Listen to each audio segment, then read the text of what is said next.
Halo, selamat pagi. Ketemu lagi dengan saya, Clara, di kelas online saya, kelas online-nya Pustakawannya. Tuh, semoga cuaca hari ini cerah ya, teman-teman ya.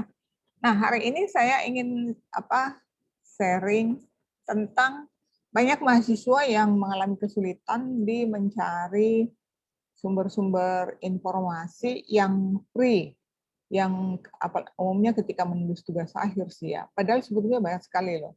Nah, tentu saja andalannya si Google gitu. Cuman kalau kami pustakawan memang jarang pakai Google itu gitu. Kalau Google kan ya kecuali Google Scholar ya gitu. Karena kalau di Google itu kalau Anda tidak punya strategi pencarian yang pas atau tipsnya, nanti hasilnya akan akan luas sekali gitu, jadi nggak fokus. Jadi kami biasanya sih pakai Google Scholar gitu. Nah, masih ada beberapa mungkin sepertinya masih banyak mahasiswa yang belum yang jarang pakai Google Scholar ini ya, dan ininya apa sih gitu, kelebihan atau bagusnya pakai Google Scholar apa gitu. Ya dari namanya itu sudah ketahuan kan, informasi yang akan kita temukan di Google Scholar pasti yang dia lebih ya akademik kan, atau government gitu. Tapi maksudnya tuh yang dari sisi akurasinya ya lebih bagus lah daripada Google Com. Nah, saya coba share screen dulu ya kalau pakai Google. Jadi di Google Scholar ini juga sekarang ada menu untuk how to cite this itemnya. Jadi kita buka Google Scholar dulu ya teman-teman ya. Ini adalah tampilan dari Google Scholar. Nah, ya kalau di Indonesia kan jadi Google Cendekia sih ya, gitu. Nah, misalnya kita mencari informasi katakanlah tentang vaksin sekarang tuh yang ini ya, vaksin COVID-19 ya. Vaksin COVID-19.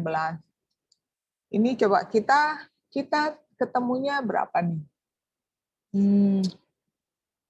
Ada 1970 ya dalam waktu 0,02 detik gitu. Ini dia langsung muncul di sini, ini apa? Ini buku, ini file seperti itu. Jadi ada kategori-kategori dokumennya, ini jurnal gitu. Jadi dari judulnya umumnya sih kita bisa mengenali. Ya tentu saja sih tergantung kepada si pemilik dokumen ini ya, ketika dia buat format datanya seperti apa gitu. Nah, ini juga bisa kita screening seperti di online jurnal. Misalnya, mau lihat yang tahun 2021 aja gitu. Jadi dibatasinya di sini supaya lebih akurat, maksudnya tuh lebih update seperti itu. Jadi kita bisa. Jadi ini persis seperti yang di online jurnal gitu. Kemudian ini juga ada pilihan apakah mau diurutkan menurut tanggal atau relevansi. Kalau kita mau yang terbaru berarti kan yang ini ya, yang paling baru ya setidaknya yang hari ini gitu kita rubah lagi berdasarkan, nah nanti dia akan ya yang terbaru nih 17 hari yang lalu gitu. Dan teman-teman lihat di sini ada file PDF-nya. Kalau dia ada file PDF-nya berarti ini ada dokumennya seperti itu ya. Nah, kita bisa klik misalnya ini atau klik PDF-nya untuk diakui teksnya.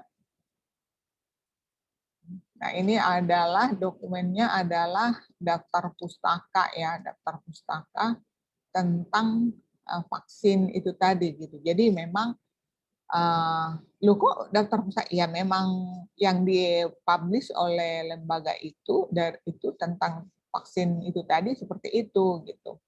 Nah, mungkin ini kita bisa lihat ini dari jurnal, ini dari repositori ya. Repositori tahu ya teman-teman, repositori itu adalah eh, atau konten-konten yang dikoleksi oleh sebuah lembaga yang tidak ada di tempat lain. Ini dari Universitas Mahendra ya.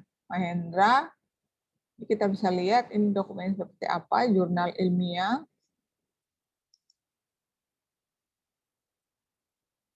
Agak lama ya. Nah ini kenapa bisa lama sih ya gitu.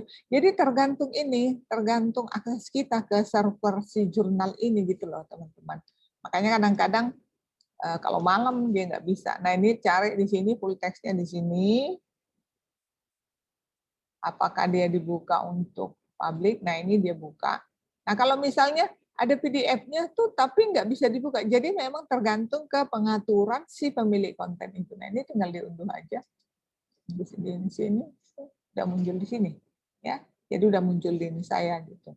Jadi dan dari Google Scholar tentu lebih dijamin ininya ya daripada di google.com, yaitu tadi kecuali Anda memang punya trik penelusuran. Kemudian yang membantu, yang membedakan Google Scholar dengan google.com sekarang ini juga adalah ini. Dia sekarang Google Scholar ini dilengkapi dengan menu citation. Jadi ini ada tanda petik ini, kita klik.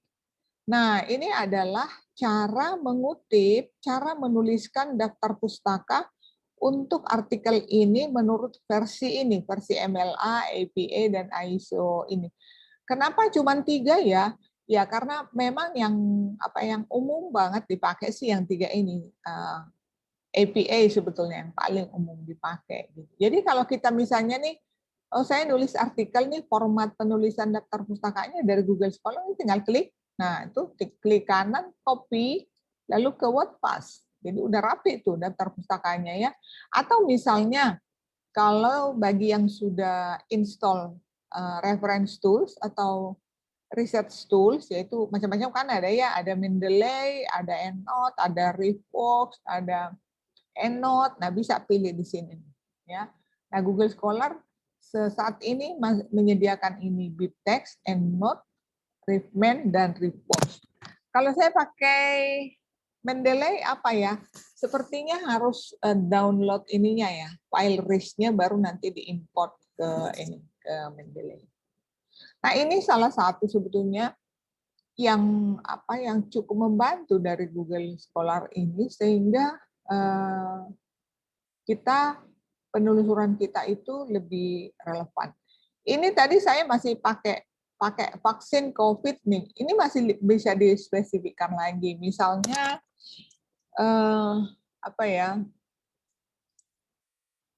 saya buat file type.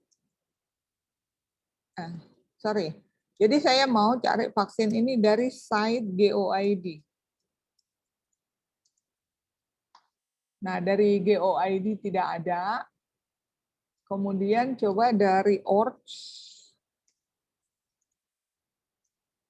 Karena saya pilih yang 2000, yang terbaru tadi ya. .org juga tidak ada. Mungkin ACID.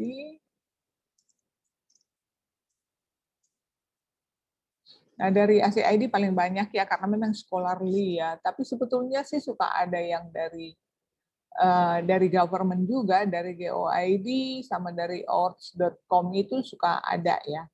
Gitu. Mungkin kalau kapan saja, coba kita lihat, itu tadi kan karena saya ambil ya dari 2021 ya. Kalau ini GOID, nah ada nih kalau ada semua tahun dari government ada. Yang nggak ada tadi adalah dari 2021. Artinya di Google Scholar, di Google Cendekianya Indonesia ini, literatur tentang vaksin COVID-19 dari site GOID untuk tahun 2021 tadi belum ada, belum ditemukan. Tapi untuk dari semua tahun ada. Nah, jadi untuk mahasiswa yang misalnya butuh data, butuh literatur dari situs-situs yang akademik, government, ya sebaiknya sih langsung pakai itu Google Scholar. Jadi supaya lebih kerjanya lebih efektif lah, dan hasilnya juga lebih relevan. Nah mungkin itu dulu sharing kita pagi ini, semoga bermanfaat ya teman-teman. Untuk next kita sharing yang lain-lain lagi.